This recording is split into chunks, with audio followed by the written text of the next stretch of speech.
Assalamualaikum warahmatullahi wabarakatuh. Kepada semua penyimpan emas dan kepada mereka yang baru nak berjinak-jinak dengan tabungan emas ini, tahun baru telah pun bermula, lembaran 2026 telah pun dibuka.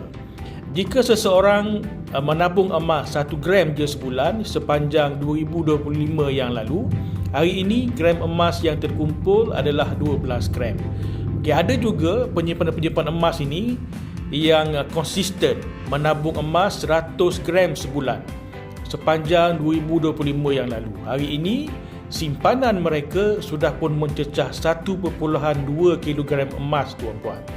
Jumlah simpanan ini bukan ukuran utama. Yang paling penting ialah konsistensi. Konsisten dalam menabung itu sendiri. Saya sendiri, tuan-puan, telah pun melihat ramai penyimpan-penyimpan emas ini bermula dengan penuh semangat, tapi ramai juga yang berhenti di tengah jalan. Saya juga telah pun melihat penyimpan emas yang sederhana tetapi mereka buat secara konsisten. Golongan yang konsisten inilah yang akhirnya yang akan menang.